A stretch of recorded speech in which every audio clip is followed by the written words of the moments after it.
Chaque jour, Charles et Carole vous présentent la leçon de l'école du sabbat.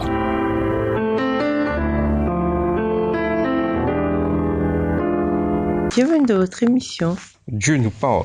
Nous voilà à la leçon de mardi, la résurrection et la restauration des relations. Depuis les premiers jours de l'Église, c'est peut-être la promesse du retour de Christ qui a, plus que toute autre chose, soutenu le cœur des fidèles de Dieu, en particulier dans les temps d'épreuve.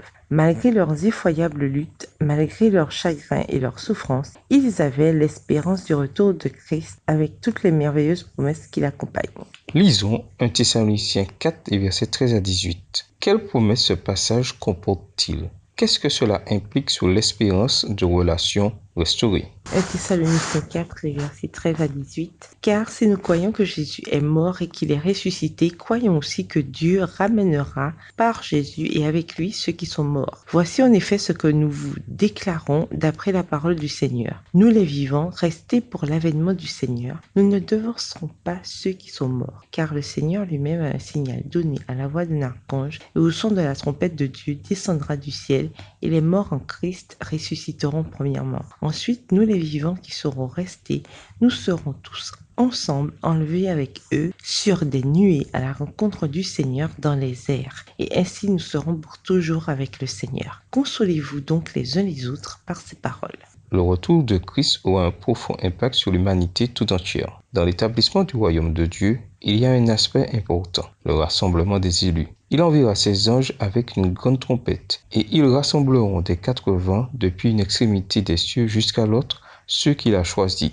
Matthieu 24, verset 31. Au moment de ce rassemblement, les morts en Christ seront ressuscités et recevront l'immortalité. 1 Corinthiens 15, versets 52 et 53. Ceux qui sont morts dans le Christ se relèveront d'abord. 1 Thessaloniciens 4, verset 16. C'est le moment que nous attendons tous. Les ressuscités sont réunis avec ceux qui ont soupiré après leur présence et leur amour. Voici comment Paul exulte à l'idée de cet événement. Mort, où est ta victoire? Mort, où est ton aiguillon? 1 Corinthiens 15, verset 55. Ce ne sont pas les corps malades, âgés et déformés qui étaient entrés dans la tombe qui se relèveront à la résurrection, mais des corps nouveaux, immortels et parfaits, dépourvus des marques du péché qui avait causé leur dégradation.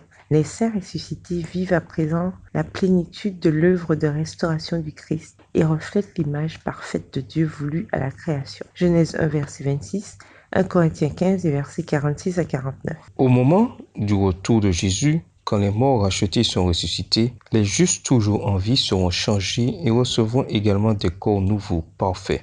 Il faut en effet que le périssable revête l'impérissable et que le mortel revête l'immortalité. 1 Corinthiens 15, verset 53. Ainsi, ces deux groupes de rachetés, les ressuscités et les justes transformés, seront enlevés ensemble dans les nuées à la rencontre du Seigneur dans les airs, et ainsi nous serons toujours avec le Seigneur. 1 Thessaloniciens 4, verset 17. En ce siècle scientifique, on trouve même des chrétiens qui ont une explication naturelle à tout, même au miracle. Que nous enseigne la promesse de la résurrection sur les raisons pour lesquelles seules les actions naturelles de Dieu peuvent nous sauver. Et nous vous laissons avec la pensée du jour. À mesure que nous croissons en sagesse et en stature, n'oublions jamais de croître en grâce avec Dieu et avec ceux avec qui nous entrons en contact jour après jour. Au revoir. Et à demain si Dieu veut. Dieu nous parle.